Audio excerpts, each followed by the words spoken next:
নমস্কার বন্ধুরা। ভগবান শ্রীকৃষ্ণ বলেন, কখনো কি তোমার এমন মনে হয়েছে যে এই পৃথিবীটা খুব দ্রুত ছুটছে আর তুমি কোথাও পিছিয়ে পড়ে যাচ্ছ? কখনো কি এমন মনে হয়েছে সবকিছু থাকা সত্ত্বেও তুমি ভিতর থেকে এক ধরনের শূন্যতা অনুভব করছো? কখনো কি এমন মনে হয়েছে যে কেউই বুঝতে পারছে না তোমার হৃদয়ে কি চলছে? যদি উত্তর হ্যাঁ হয়, তাহলে শোনো, তুমি একা নও। এই জীবনে প্রত্যেককেই কোনো না কোনো সময়ে এমন এক মোড়ে এনে দাঁড় করায় যেখানে মনে হয় আর সহ্য করা যাচ্ছে না। কিন্তু মনে রেখো, সময়ের চক্র কখনো এক জায়গায় স্থির থাকে না। যা আজ তোমাকে ভেঙে দিচ্ছে, সেটাই আগামীকাল তোমাকে দৃঢ় করবে। ভগবান শ্রীকৃষ্ণ বলেন, যা চলে গেছে তা ভেবে দুঃখিত হয়ো না। যা আসতে চলেছে তার ভয়ে বিচলিত হয়ো না। এই মুহূর্তটাকেই পুরোপুরি বাঁচার চেষ্টা করো। এখন ভাবো, যে কষ্টের মধ্য দিয়ে তুমি যাচ্ছ, সেটা 5 বছর পরেও কি এতটাই বড় মনে হবে? তোমার কষ্টকে তুমি এতটাই শক্তি দেবে যে সেটা তোমার পুরো জীবনের উপরে প্রভাব ফেলবে। তুমি নিজেকে এতটাই দুর্বল ভাববে যে পরিস্থিতি তোমাকে হার মানিয়ে দেবে? না, তুমি তার থেকেও অনেক বেশি শক্তিশালী। কারণ সূর্য প্রতিদিন অস্ত যায়, তবু প্রতি সকালেই আবার উদিত হয়। সমুদ্রের ঢেউ বারবার তীরে এসে ধাক্কা খায়, তবুও কখনো হার মানে না। একটি বীজকে মাটির অন্ধকারে থাকতে হয়, কিন্তু যখন সে গজিয়ে ওঠে তখন এক বিশাল বৃক্ষে পরিণত হয়। ভগবান শ্রীকৃষ্ণ বলেন, কখনো ভেবেছ প্রয়োজন আর প্রয়োজনীয় হওয়ার মধ্যে কত পার্থক্য? অনেক সময় আমরা কেবল কারো প্রয়োজন হই, কিন্তু প্রয়োজনীয় নই। যতক্ষণ প্রয়োজন থাকে মানুষ আমাদের পাশে থাকে, আর প্রয়োজন মিটলেই আমাদের অস্তিত্ব তাদের কাছে শেষ হয়ে যায়। একজন মানুষ যতই সুন্দর হোক না কেন, যদি সে সৎ এবং বিশ্বস্ত না হয়, তাহলে তার কোনো মূল্য নেই। সাপের বিষ থেকে বাঁচা যায়, বিচ্ছুর হুল থেকেও বাঁচা যায়, কিন্তু মানুষের মনের বিষ কতটা তীব্র তা কেউ জানতে পারে না। কাপড় রং ছাড়ে, মানুষ রং বদলায়। তারা যতই ব্র্যান্ডেড হোক না কেন, অবশেষে হৃদয় থেকে নেমেই যায়। সমস্যা যদি অচেনাদের থেকে হয়, তাহলে ভুলে যাওয়া উচিত, কিন্তু যদি আপনজনদের থেকে হয়, তাহলে তার সমাধান খুঁজে বের করা উচিত। কারণ বিচার করলে একজন খুশি হয়, অন্যজন কষ্ট পায়, কিন্তু সমাধানে দুজনই খুশি হয়। যখনই নিজেকে ভেঙে পড়া মনে হয়, ভয় পেও না। ঊর্ধ্বের সেই শক্তি তোমাকে কোনো বড় উদ্দেশ্যের জন্য ব্যবহার করছেন। সে তোমাকে শক্তিশালী করে তুলছে, যাতে তুমি যখন উঠে দাঁড়াও তখন এত উচ্চতায় পৌঁছাও যে যারা তোমাকে ফেলে দিতে চেয়েছিল, তারা তোমার দিকে তাকানোর জন্য চোখ তুলতে বাধ্য হয়। প্রার্থনা করা ছেড়ো না, কারণ মানুষের সঙ্গে কথা বলা যতটা কঠিন, ঈশ্বরের সঙ্গে কথা বলা ততটাই সহজ। তোমার দুঃখ আর আনন্দ কারোর সামনে প্রকাশ করো না, কারণ মানুষ তোমার আনন্দে নজর লাগায় আর তোমার দুঃখে নুন ছিটায়। যখন কোনো সম্পর্কে জেদ আর অহংকার ঢুকে পড়ে, তখন জয় হলেও সম্পর্ক হেরে যায়। ভালোবাসা যদি সত্য হয়, তাহলে যত ঝগড়াই হোক না কেন, সম্পর্ক কখনোই ভাঙে না। সময় যদি খারাপ হয়, তাহলে সবাই তোমাকে যাচাই করতে শুরু করে। যারা পাশে ছিল তারা প্রশ্ন তুলতে শুরু করে, যারা ছোট ছিল তারা চোখ রাঙাতে শুরু করে। নতুন টাকার নেশাও অদ্ভুত। বাড়ির ছোট থেকে ছোট জিনিসের মূল্য জানাতে থাকে। এই বিষয়ে আরো গভীরভাবে জানার আগে আপনাদের অনুরোধ, এই ভিডিওটি শেষ পর্যন্ত দেখুন।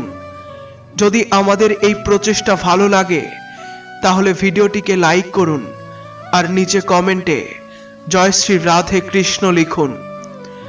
আর যদি এখনো আমাদের চ্যানেলটি সাবস্ক্রাইব না করে থাকেন তাহলে এখনই সাবস্ক্রাইব করুন আর বেল আইকনটি প্রেস করুন, যাতে আমাদের প্রতিটি নতুন অনুপ্রেরণামূলক ভিডিও সবার আগে আপনার কাছে পৌঁছায়। জীবনের সবচেয়ে বড় বিপদ তাদের থেকে হয় যারা পাশে থেকেও ধোঁকা দেয়, কথা ঘুরিয়ে অন্যের সামনে ভুলভাবে উপস্থাপন করে। এরকম মানুষদের যত দ্রুত সম্ভব তোমার জীবন থেকে বাদ দেয়াই বুদ্ধিমানের কাজ। কেউ আমাকে জিজ্ঞাসা করেছিল, তোমার চরিত্র এত পবিত্র কেন? আমি বলেছিলাম, কে কি ভাবলো আমি তেমন নই, আমার ঈশ্বর জানেন আমি কেমন। যদি কারো সঙ্গে অনেকদিন কথা না হয় তবে ফোন করে জিজ্ঞাসা করো সে বেঁচে আছে না মরে গেছে। আর যদি সে বেঁচে থাকে তাহলে বিশ্বাস করো সে তোমার কাছে মৃত হয়ে গেছে। এই পৃথিবীতে মানুষের পরিবর্তন দেখে ভয় পেও না, কারণ যে সময়ের সঙ্গে বদলে যায় সে কোনোদিন তোমার নিজের ছিল না। প্রত্যেকেই নিজের জায়গায় সঠিক, আর সত্যিকারের সংগ্রাম ভুল আর সঠিকের মধ্যে নয়, বরং সঠিক আর সঠিকের মধ্যে হয়। প্রত্যেকেই নিজের দৃষ্টিভঙ্গি থেকে নিজেকে সঠিক মনে করে।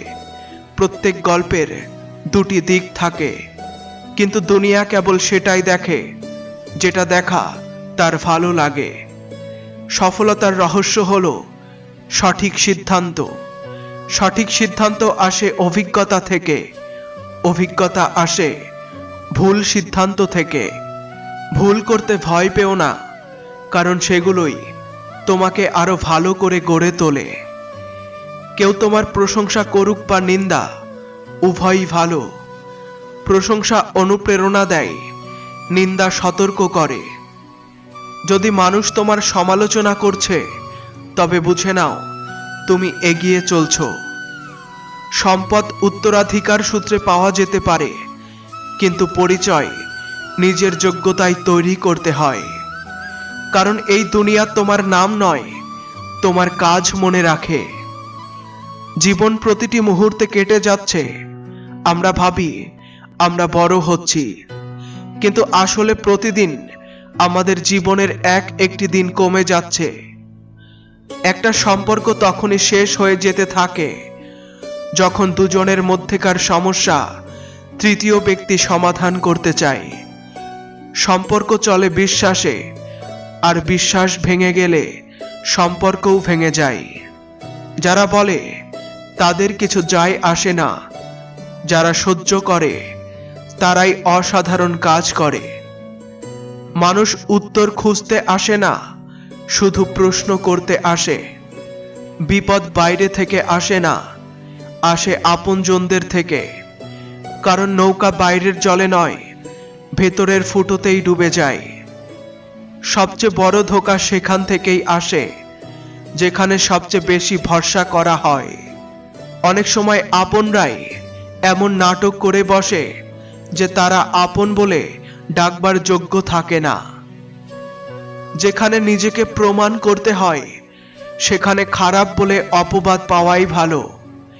যাদের মধ্যে জ্ঞান থাকে তাদের মধ্যে অহংকার থাকে না, আর যাদের মধ্যে অহংকার থাকে তাদের মধ্যে জ্ঞান থাকে না।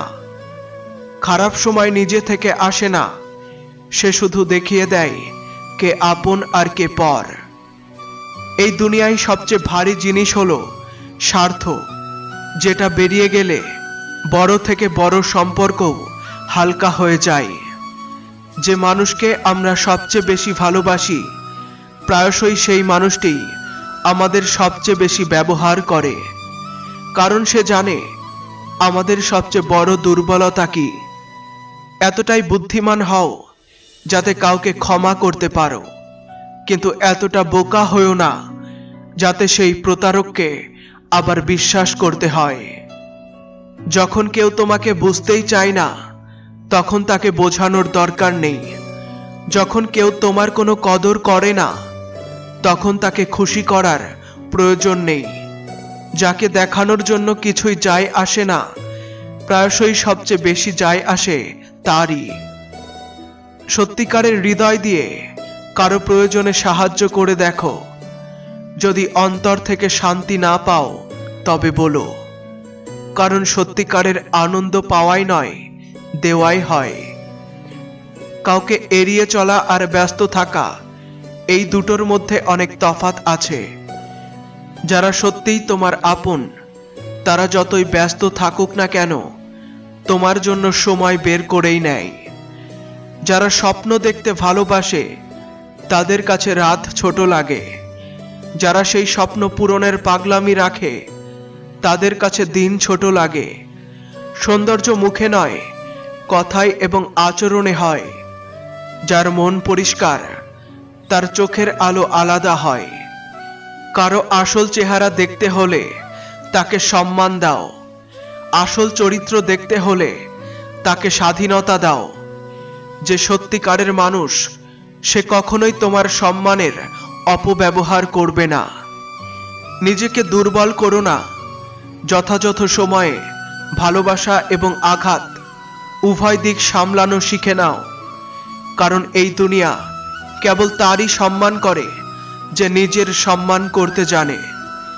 নীরবতা কখনো অহেতুক হয় না। কিছু কষ্ট এমন হয় যা কণ্ঠস্বর পর্যন্ত কেড়ে নেয়। অনেক সময় মানুষ সবচেয়ে বেশি হাসে সেখানে যেখানে তার সবচেয়ে বেশি কষ্ট হয়।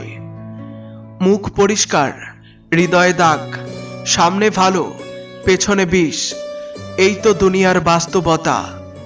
যত তাড়াতাড়ি বুঝে ফেলবে, তত কম কষ্ট পাবে। সময় থাকতে নিজেকে বদলাতে শেখো।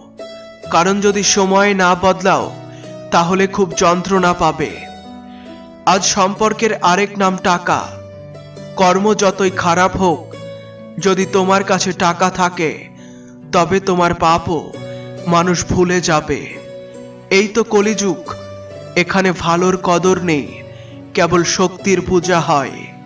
এখানে মানবতা হেরে যায়, স্বার্থ জিতে যায়। সবার সাথে খারাপ হোক বা না হোক, সরলদের সাথে খারাপ হতেই থাকে। কারণ এই দুনিয়ায় সোজা লোকজনই প্রথম প্রতারিত হয়। মানুষের মনই তার সবচেয়ে বড় শত্রু এবং সবচেয়ে বড় বন্ধু। যদি মন তোমার উপরে আধিপত্য করে, তবে সে তোমাকে দাস বানিয়ে দেবে। আর যদি তুমি মনকে নিয়ন্ত্রণ করো, তবে সে তোমার শ্রেষ্ঠ সঙ্গী হবে। নিরাশ হয়ো না, কারণ যিনি তোমার জীবন লিখছেন, তিনি হলেন সার্বভৌম ব্রহ্মাণ্ডের সেরা লেখক। মানুষ দুটি বিষয়ে সবচেয়ে বেশি অসহায়। দুঃখ বিক্রি করতে পারে না, আর সুখ কিনতে পারে না। যদি তোমার নত হওয়াতে সম্পর্ক বাঁচে, তবে সেখানে নত হওয়াতে কোনো দোষ নেই। কিন্তু যদি তোমার নত হওয়াতে কারো অহংকার বাড়ে, তবে সেখানে নত হওয়া সবচেয়ে বড় মূর্খতা। জীবনে যখন শৈশবের খেলা শেষ হয়, তখন ভাগ্যের খেলা শুরু হয়। কিন্তু এটা ভুলে যেও না, ভাগ্য তোমার মুঠোয় নেই, কিন্তু পরিশ্রম তোমার হাতে আছে। পরিস্থিতির হাতের পুতুল হয়ো না, কারণ পরিস্থিতি বদলানোর শক্তি তোমার মধ্যেই আছে। যে নিজের উপরে বিশ্বাস রাখে, সে কখনো অবস্থার সামনে মাথা নত করে না। সময় থাকতে বুদ্ধিমান হয়ে যাও, কারণ যুবক যা বপন করে, বার্ধক্য তাই কাটে। একবার এক ব্যক্তি ভগবানের কাছে জিজ্ঞাসা করল, আপনার ভালোবাসা আর আমাদের ভালোবাসার মধ্যে কি পার্থক্য? ভগবান হাসলেন এবং বললেন, আকাশে উড়তে থাকা পাখি হলো আমার ভালোবাসা, আর পিঞ্জরে আবদ্ধ পাখি হলো তোমার ভালোবাসা। যদি তোমার পরিবার তোমাকে ভালোবাসে, কিছু ভালো বন্ধু থাকে, তোমার টেবিলে খাবার থাকে এবং মাথার উপরে ছাদ থাকে, তবে তুমি যতটা ভাবো তার চেয়ে অনেক বেশি ধনী। যদিও কোনো নারী তাজমহল না বানাক, তারা কোটি কোটি ঘরকে বাসা বানিয়ে ফেলেছে। যে অভিশাপ মুখে দেয়া হয় তা এড়ানো যায়, কিন্তু যে অভিশাপ নীরবতায় দেয়া হয় তা থেকে বাঁচা অসম্ভব। কিছু পেলে অহংকার করো না, কারণ যিনি দেন তিনিই তা কেড়ে নিতে পারেন। অন্যকে যদি নিজের জীবনে মূল্যবান করে তোলো, তবে নিজেই তাদের জীবনে সস্তা হয়ে যাবে। কারণ এই দুনিয়ায় মূল্য তারই থাকে যে নিজে নিজের দাম বোঝে। জোর করে খুশি থাকার ভান করলে মানুষ আরো বেশি দুঃখী হয়ে পড়ে। কারণ ঠোঁটে হাসি আনা সহজ, কিন্তু হৃদয়কে খুশি রাখা সবচেয়ে কঠিন কাজ। বিশ্বাস অর্জন করতে একটা পুরো জীবন লেগে যায়, কিন্তু তা ভাঙতে মাত্র এক মুহূর্তই যথেষ্ট। মানুষ এখন আর আচরণমূলক নয়, বরং ব্যবসায়িক হয়ে গেছে। সম্পর্ক কেবল তাদের সাথেই ভালো লাগে যাদের থেকে বেশি লাভ হয়।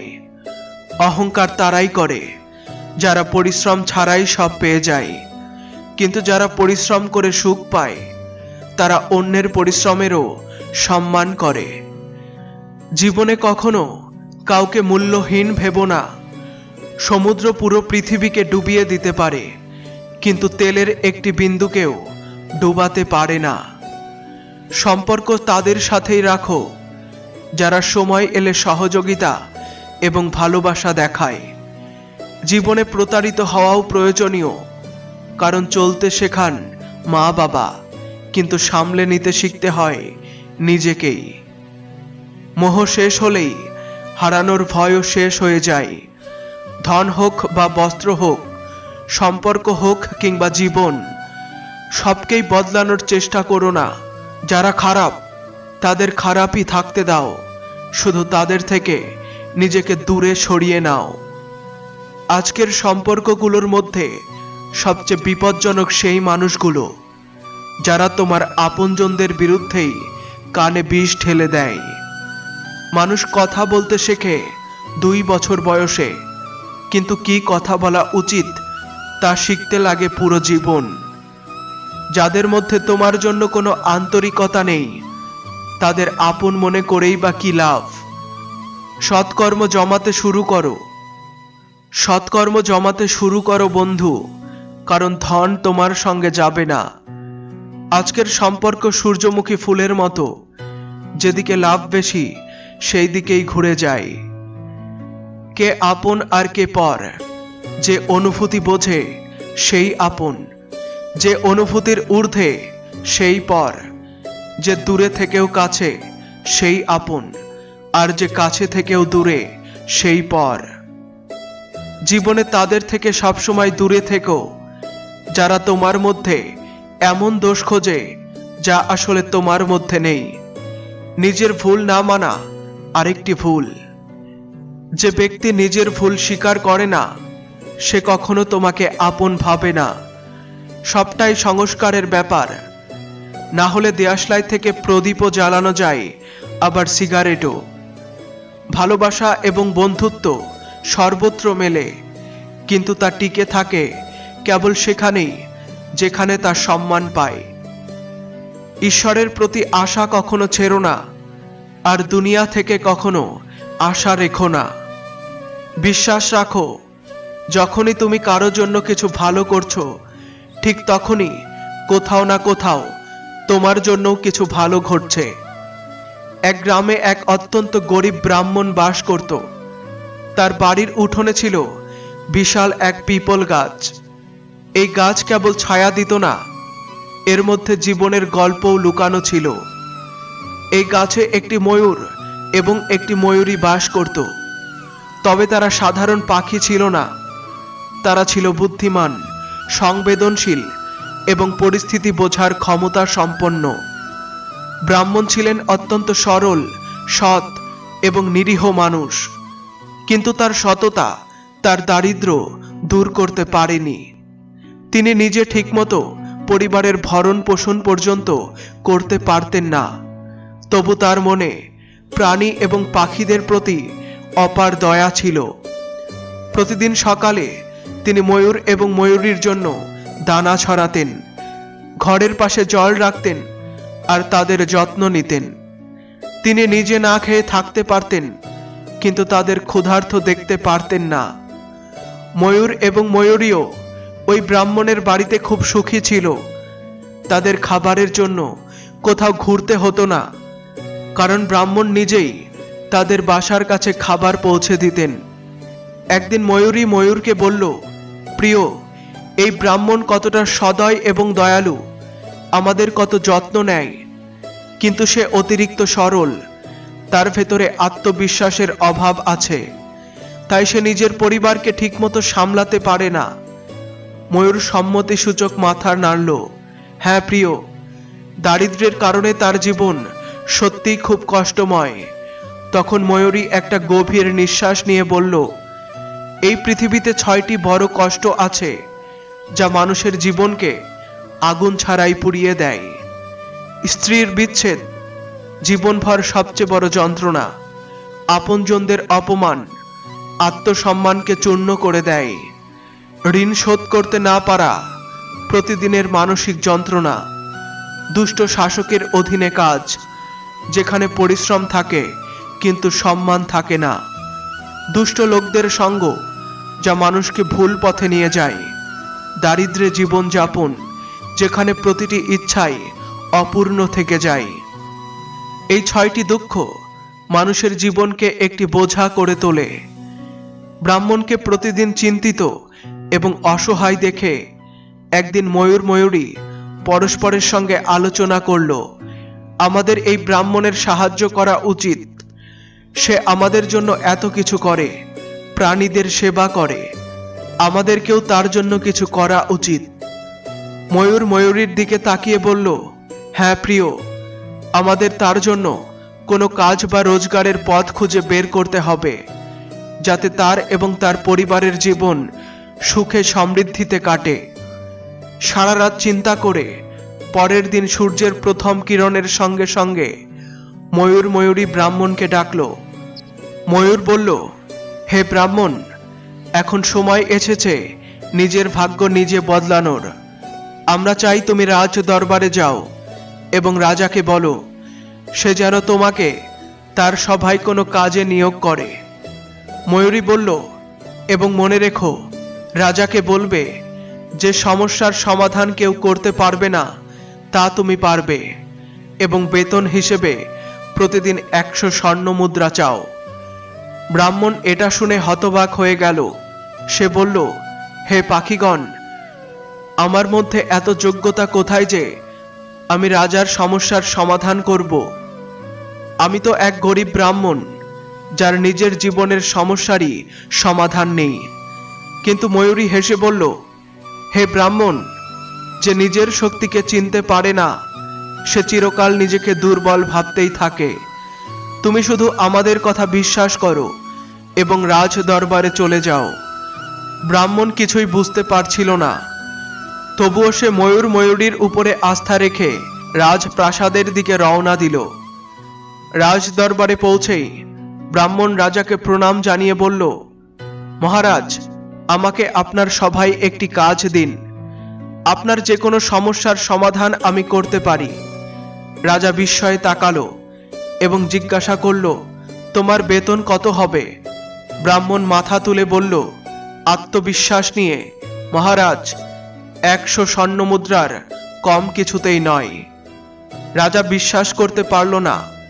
100 স্বর্ণ মুদ্রা? আমাদের মন্ত্রী পর্যন্ত এত বেতন পায় না, আর তুমি আমার কাছে এত বড় দাবি করছো?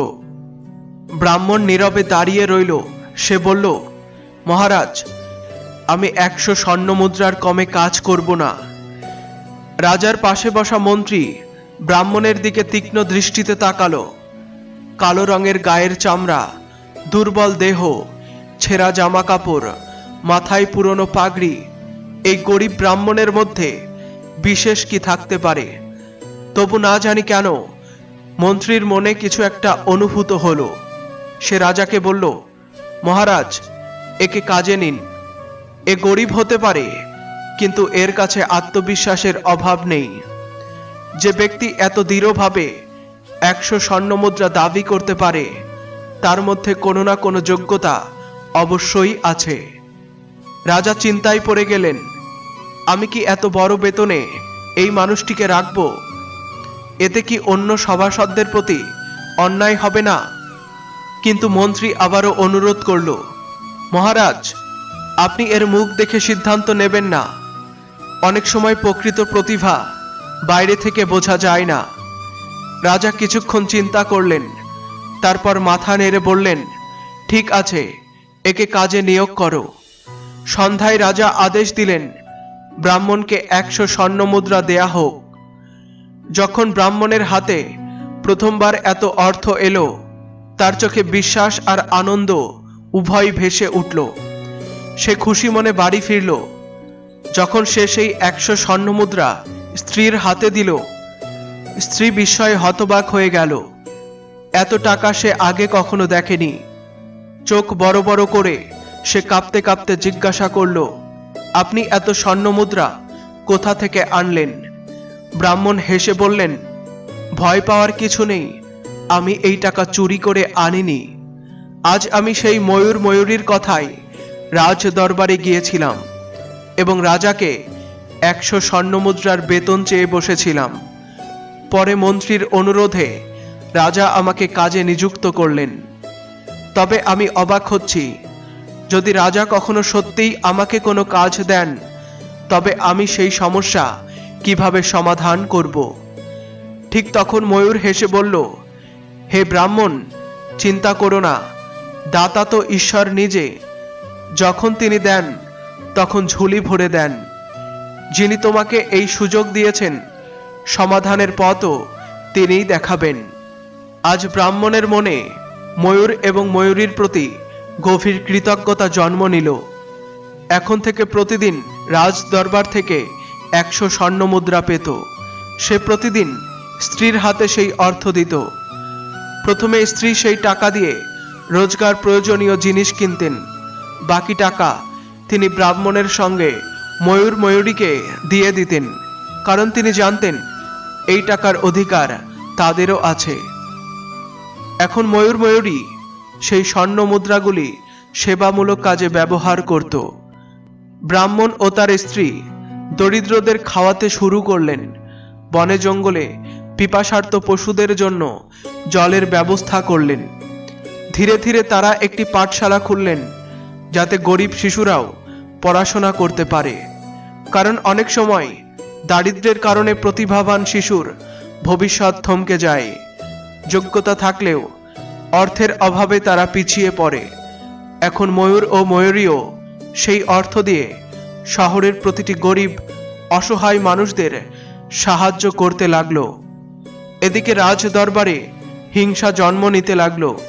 অন্যান্য দরবারীরাও ভাবত, মন্ত্রীর বোকামির জন্য এই ব্রাহ্মণ প্রতিদিন 100 স্বর্ণমুদ্রা পেয়ে যাচ্ছে, আর এখনো পর্যন্ত রাজা এমন কোনো কাজই তাকে দেননি যার জন্য এত বড় বেতন দেয়া হয়। তখনই একদিন এক বিদেশি রাজার দূত রাজ দরবারে এলো। সে বলল, মহারাজ, যদি আপনি আমাদের রাজার দুটি প্রশ্নের সঠিক উত্তর দিতে পারেন, তবে আমাদের রাজা আপনাকে নিজের অর্ধেক রাজ্য দেবেন।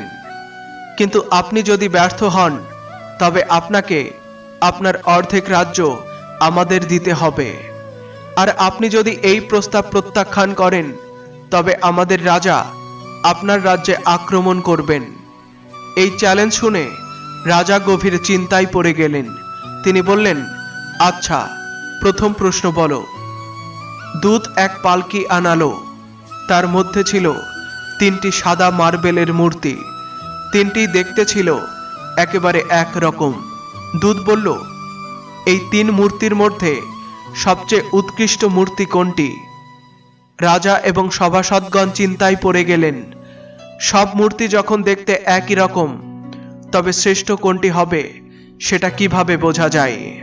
তারা অনেক খোঁজাখুঁজি করলেন, কিন্তু তারা পার্থক্য বুঝে উঠতে পারলেন না।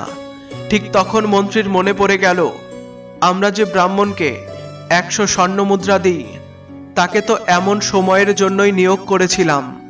মন্ত্রী বলল, মহারাজ, এবার তাকে সুযোগ দিন। রাজা ব্রাহ্মণকে ডেকে বললেন, এই তিনটি মূর্তির পার্থক্য খোঁজো এবং বলো এর মধ্যে শ্রেষ্ঠ কোনটি। ব্রাহ্মণ মূর্তিগুলো দেখল, কিন্তু কোনো ভিন্নতা সে বুঝতে পারল না। তার হৃদয় জোরে জোরে ধকধক করতে লাগলো।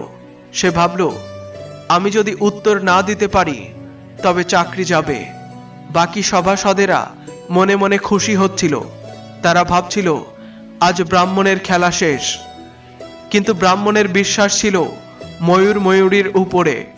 সে বলল, মহারাজ, এই মূর্তিগুলি একান্তে পরীক্ষা না করলে তাদের রহস্য বোঝা যাবে না। অনুগ্রহ করে মূর্তিগুলি একটি নিভৃত কক্ষে রাখার ব্যবস্থা করুন। আমি এর মধ্যেই আমার বাড়ি হয়ে আসছি। রাজা সম্মতি দিলেন। মূর্তিগুলি একটি একান্ত কক্ষে রাখা হলো। ব্রাহ্মণ ছুটে ময়ূর ও ময়ূরীর কাছে পৌঁছালো। ব্রাহ্মণ সব কথা বলল।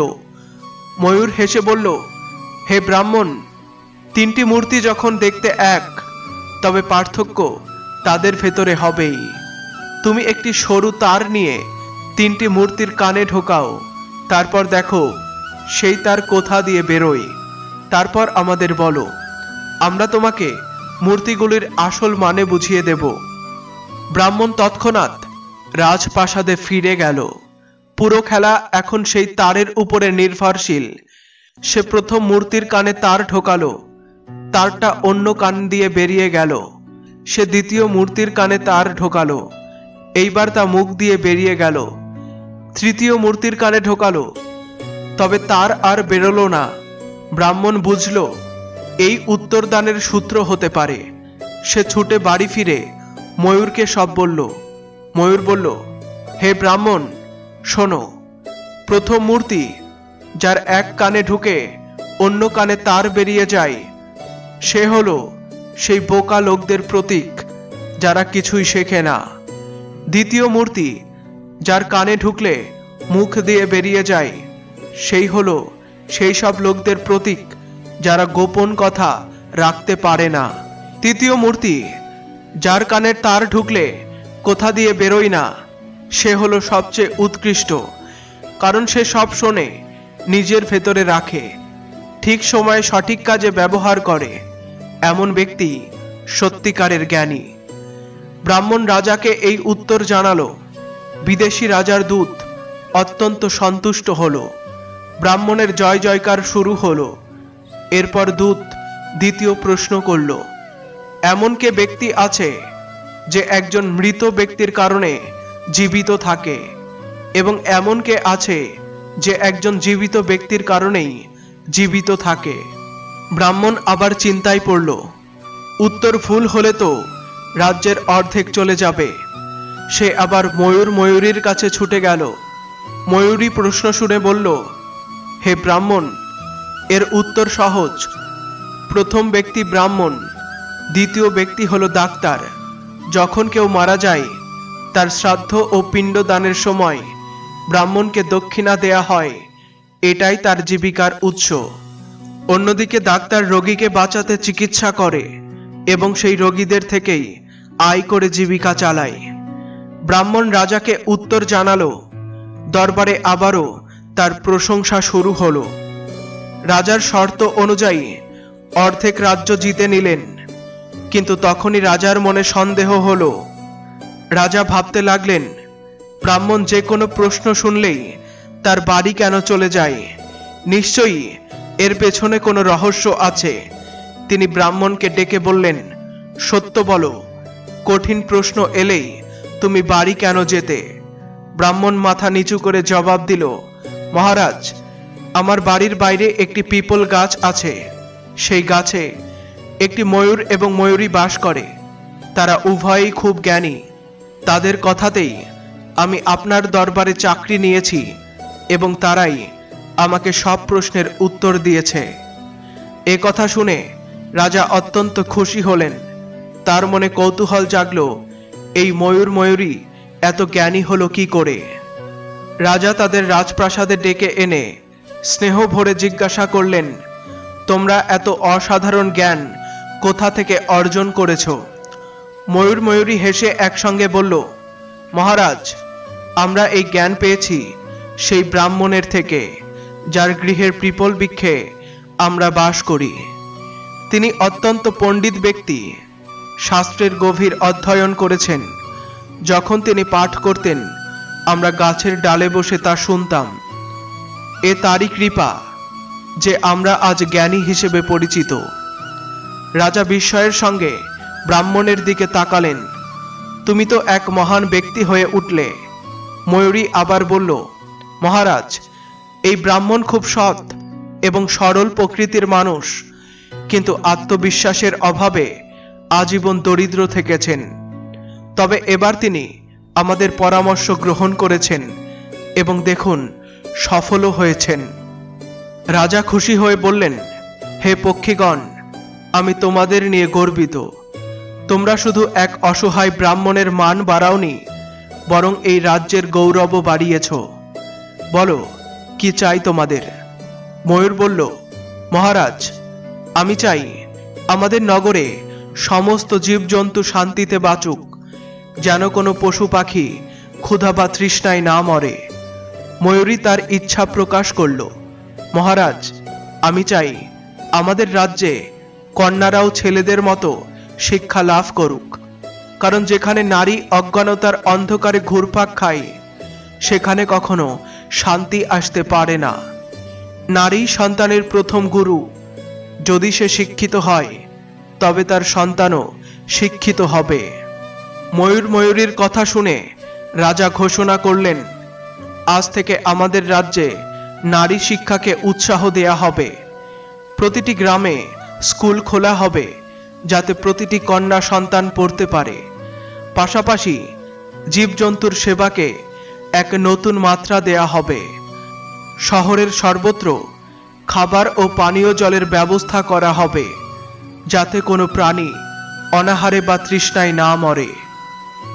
রাজা আরো বললেন, যেমন একটি সুন্দর ফুল যদি সুগন্ধহীন হয়, তবে তা মূল্যহীন, তেমনি একজন ব্যক্তি যতই সুন্দর, শক্তিশালী কিংবা উচ্চ বংশে জন্মগ্রহণ করুক, যদি তার মধ্যে বিদ্যা ও করুণা না থাকে, তবে সে মূল্যহীন।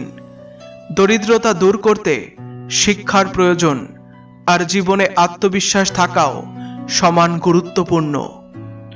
অন্যের কথায় এসে সম্পর্ক ভেঙো না, কারণ সম্পর্ক নিজের হয়, অন্যের নয়। বাড়ি থেকে বেরোলে বুদ্ধি নিয়ে বেরো, কারণ পৃথিবী এক বাজার।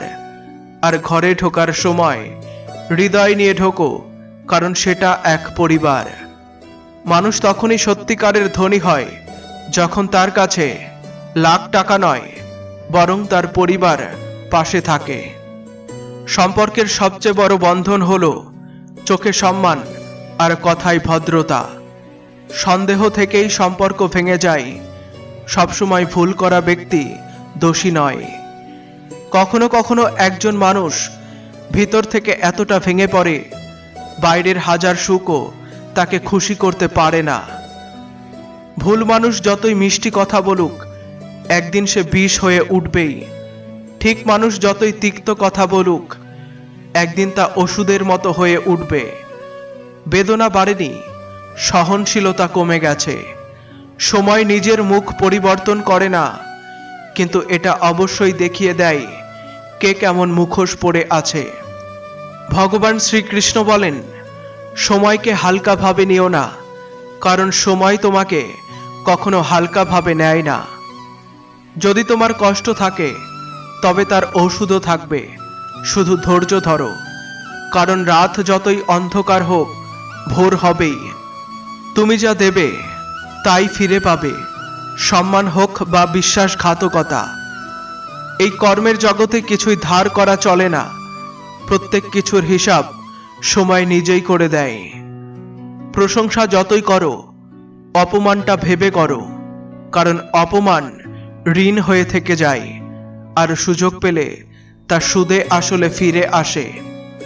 তুমি তোমার অতীতকে বদলাতে পারো না, কিন্তু আজ পরিশ্রম করে তোমার ভবিষ্যৎ গড়তে পারো। সময় একই থাকে, শুধু মানুষের দৃষ্টিভঙ্গি বদলায়। শ্রীকৃষ্ণ আরো বলেন, যারা তোমার সঙ্গে ঈর্ষা করে তাদের ঘৃণা করো না, কারণ এরাই স্বীকার করে নিয়েছে যে তুমি তাদের চেয়ে ভালো। যদি জীবনে শান্তি চাই, তবে এই 5টি জিনিস ত্যাগ করো: সবাইকে খুশি করার অভ্যাস, অতিরিক্ত প্রত্যাশা, অতীতে বাস করা, নিজেকে অন্যের চেয়ে কম ভাবা, অতিরিক্ত চিন্তা করা। কর্ম করো, ফলের চিন্তা করো না, নিজেকে ঈশ্বরের প্রতি সমর্পণ করো, এটাই সবচেয়ে বড় আশ্রয়। মানুষ জন্ম থেকে মহান হয় না, তার কর্মই তাকে মহান করে তোলে। মহান হয় সেই ব্যক্তি যে ঈশ্বর ছাড়া আর কারো উপরে নির্ভর করে না। সময়ের থেকেও মূল্যবান হয় অনুভূতি, তাই এসব জিনিসে খরচ করার আগে ভেবে চিন্তে করো। মানুষের জীবনে এক সময় এমন আসে যখন নিজের নিষ্ঠার জন্যই আফসোস হয়। সবচেয়ে কাছের মানুষ এবং চরম দারিদ্র্য, এই দুই সবচেয়ে বেশি কাঁদায়। এক ফোঁটা মাত্র জীবন মানুষের, অথচ অহংকার সমুদ্রের চেয়েও বড়। কখনো কখনো অচেনারাও আপনজনের চেয়ে ভালো হয়ে ওঠে। যদি কেউ তোমার প্রতি ঈর্ষান্বিত হয়, বুঝে নিও তুমি এমন কিছু করছো যা সে পারছে না। জীবনের শেষে আমাদের আপনজনরাই আমাদেরকে দাহ করে দেয়, তবুও আমরা তা জেনেও অজানার ভান করে থাকি। রুটি অদ্ভুত কিছুই নয়, মানুষ একে পেতে দৌড়ায় আর হজম করতেও দৌড়ায়। সুই যখন চলে তখনই সুন্দর পোশাক তৈরি হয়। সব তীব্র বা বিধ্বংসী জিনিসের উদ্দেশ্য খারাপ হয় না। প্রতিটি দেয়ালির আগে এমন একজন জঞ্জালওয়ালা আসা দরকার, যে ভাঙা হৃদয় আর ছেঁড়া পুরনো স্মৃতিগুলোকেও নিয়ে যাবে। জীবনে সবচেয়ে গুরুত্বপূর্ণ বিষয় হলো তুমি কতটা খুশি নও, বরং তোমার জন্য কতজন খুশি সেটা। জীবনে মানুষ তখনই সবচেয়ে বেশি ভেঙে পড়ে যখন তার সবকিছু থাকে, তবু সে একা হয়ে যায়। ধন সম্পদে ঘর ভরানো যায়, কিন্তু খালি হৃদয় ভরাতে লাগে সত্যিকারের সম্পর্ক। যখন সম্পর্ক নতুন থাকে, তখন মানুষ কথা বলার অজুহাত খোঁজে, আর যখন সেই সম্পর্ক পুরনো হয়ে যায়, তখন দূরে যাওয়ার অজুহাত খোঁজে। যে পাঠ বইয়ে লেখা ছিল না, জীবন তা আমাদের শিখিয়েছে। চোখের জল ওজনহীন হয়, কিন্তু বেরিয়ে গেলে মনটা হালকা হয়ে যায়। যেখানে তোমার উপস্থিতি মূল্যহীন, সেখানে অনুপস্থিত থাকাটাই ভালো। জীবন অনেক কিছু শিখিয়েছে।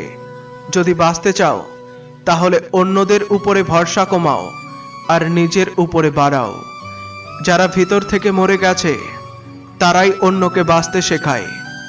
ছোট শিশুর চোখের জল আর ভালোবাসায় পড়া চোখের জল দুটোই এক, কারণ উভয়ই জানে ব্যথা কোথায়, কিন্তু কাউকে বলতে পারে না। লোকেরা বলে দুঃখ খারাপ জিনিস, কিন্তু আমি বলি দুঃখ ভালো, কারণ তা এলে কিছু না কিছু শিখিয়ে যায়। জ্ঞানী হওয়া ঠিক, কিন্তু সবসময় জ্ঞানী দেখাতে যাওয়া ভুল। শুধু যারা অন্যায় করে না তাদের সঙ্গে নয়, যারা অন্যায়ের পাশে দাঁড়ায় তারাও অন্যায়ের শিকার হয়। যারা অন্যের মাঠে আগুন লাগায়, তাদের জীবনে সবুজ আশা করাও এক ধরনের মজা। এই দুনিয়ায় আরো ভালো হও, কিন্তু নিজের জন্য, অন্যদের দেখানোর জন্য নয়। সত্য বললে হয়তো এক মুহূর্ত কষ্ট হয়, কিন্তু মিথ্যা বলে সেই কষ্ট থেকে বাঁচার চেষ্টা করো না, কারণ সত্য প্রকাশ হওয়ার আগ পর্যন্ত সেই মিথ্যার ওজনেই চাপা পড়ে মারা যাবে। যারা আজীবন শুধু নিরাশ করেছে, তাদের কাছে আশা রাখারই বা কি দরকার। দৃষ্টিতে সবাইকে রাখো, কিন্তু বিশ্বাস রাখো কেবল নিজের উপরে। নিজেকে এমনভাবে গড়ে তোলো যাতে লোকেরা তোমার আশার অপেক্ষায় থাকে। সত্য কথা বলা আর সঠিক পথে চলা, এই দুই এই পৃথিবীতে কটু লাগে, কারণ মানুষ সত্য শুনতে চায় না, তারা শুনতে চায় যা তাদের ভালো লাগে। যখন কাজ ভালো হয়, তখনই রাগান্বিত মানুষও বেশি হয়।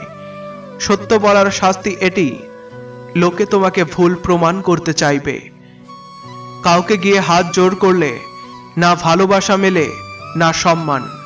তাই আত্মসম্মানকে বাঁচিয়ে রাখো। যারা তোমার সহ্য করতে পারে না তাদের ছেড়ে দাও, কারণ বোঝা হয়ে থাকার চেয়ে স্মৃতি হয়ে যাওয়াই ভালো। লাখ টাকার গাড়ি নির্ভর করে একটি চাবি ও ব্রেকের উপরে, কোটি টাকার বাড়ি নির্ভর করে একটি তালা ও চাবির উপরে। ঠিক তেমনি একজন মানুষের চরিত্র নির্ভর করে তার চিন্তা ও আচরণের উপরে। নিজের কর্মের ফল ভোগ থেকে গঙ্গাপুত্র ভীষ্মও বাঁচেনি, আর আমরা ভাবি গঙ্গায় স্নান করলেই সব পাপ ধুয়ে যাবে। প্রার্থনা ও ধ্যান মানুষের জন্য খুব দরকারি, কারণ প্রার্থনায় তুমি তোমার কথা ঈশ্বরকে বলো, আর ধ্যানে তুমি ঈশ্বরের কথা শোনো। তির্যক বাক্যের আঁচে পুড়ে মানুষ ছাই নয়, সোনা হয়ে ওঠে। মানুষের দুঃখের মূল কারণ হলো মোহ। যত বেশি মোহ করবে তত বেশি কষ্ট পাবে।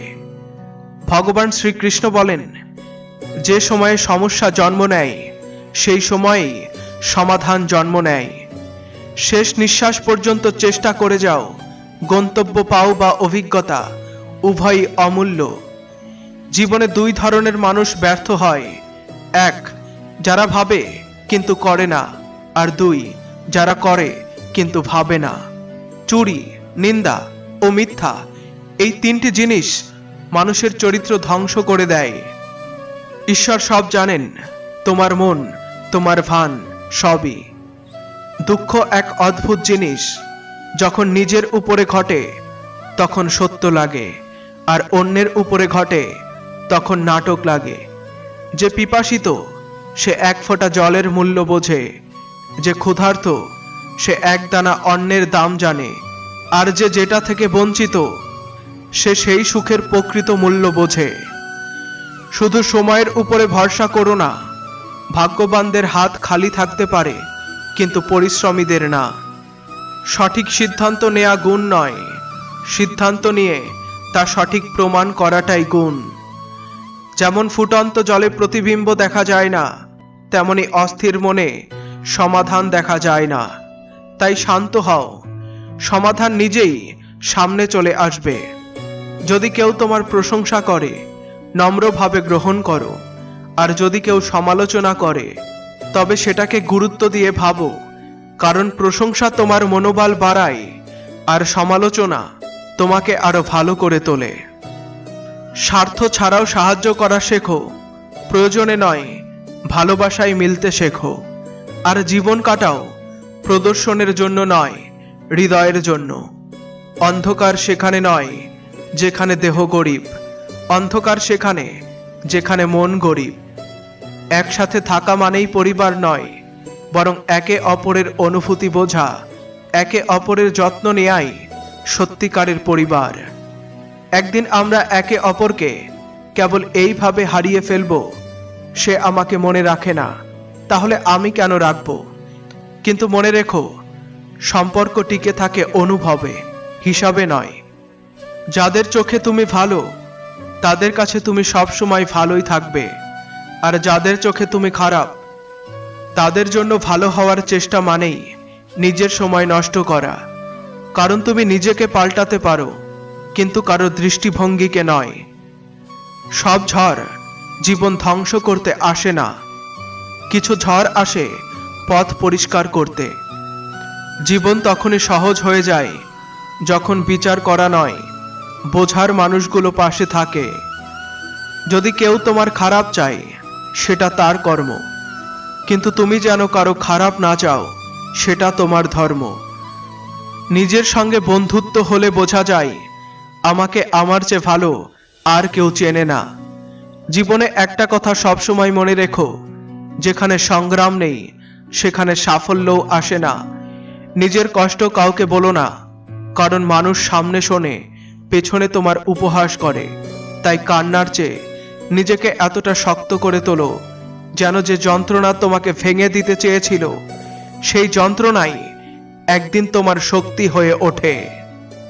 দাদা এবং বৌদির সম্পর্ক ঈশ্বর সৃষ্টি করেছিলেন দুঃখ ভাগ করে নেয়ার জন্য, কিন্তু দুঃখের বিষয় হলো আজ সেটা শুধুই সম্পত্তি ভাগাভাগির মধ্যে সীমাবদ্ধ হয়ে পড়েছে। যদি মানুষ তোমাকে নিচে নামাতে চায় তাহলে বুঝে নাও তুমি আগেই তাদের থেকে উপরে আছো। টাকা একটাই ভাষা বলে, আজ যদি তুমি আমাকে বাঁচাও কাল আমি তোমাকে বাঁচাবো। আমি উপরে না উঠতে পারলেও যতদিন নিচে আছি তোমাকে উপরে উঠতে সাহায্য করব। দুনিয়ার সবচেয়ে গরিব মানুষ সে নয় যার কাছে টাকা নেই, সবচেয়ে গরিব সে যার ভিতরে সাহস নেই। জীবন যদি বাঁচতে চাও তাহলে কষ্ট পেতেই হবে, কারণ মৃত্যুর পর তো আর জ্বালার অনুভূতিও থাকবে না।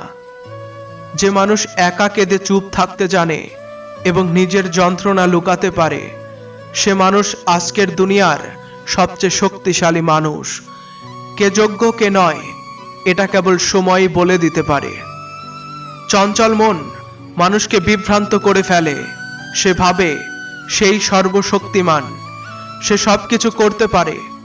এই জগতের রাজা সেই যার সামনে সবাই মাথা নত করে, যাকে সবাই প্রণাম জানায়। কিন্তু বাস্তব হলো, যেমন প্রদীপের নিচে অন্ধকার থাকে, তেমনি যৌবনের পিছনে লুকিয়ে থাকে বার্ধক্য এবং দুর্বলতা, যা তখন পর্যন্ত চোখে পড়ে না যতক্ষণ না সময় এসে সব অহংকার ভেঙে চুরমার করে দেয়। হে মানব, না তুই কখনো জন্ম নিয়েছিস, না কখনো মরবি। যা হয়েছে ভালোই হয়েছে, যা হচ্ছে তাও ভালোই হচ্ছে, যা হবে সেটাও ভালোই হবে। তুই শুধু নিজের কর্ম করে যা, ফলের চিন্তা করিস না। আমি সর্বদা তোর সঙ্গে আছি। বন্ধুরা, আমরা আশা করি এই উপদেশ এবং গল্প আপনাদের ভালো লেগেছে। যদি ভালো লেগে থাকে তাহলে এই ভিডিওটিকে একটি লাইক দিন এবং আমাদের চ্যানেলটি সাবস্ক্রাইব করুন। এই জ্ঞান ভরা ভিডিওটি আপনার বন্ধু বান্ধব এবং আত্মীয়দের সঙ্গে শেয়ার করুন। কমেন্টে লিখুন জয় শ্রীকৃষ্ণ। ফিরে আসছি পরবর্তী কোনো ভিডিও নিয়ে। ততক্ষণ পর্যন্ত সুস্থ থাকুন।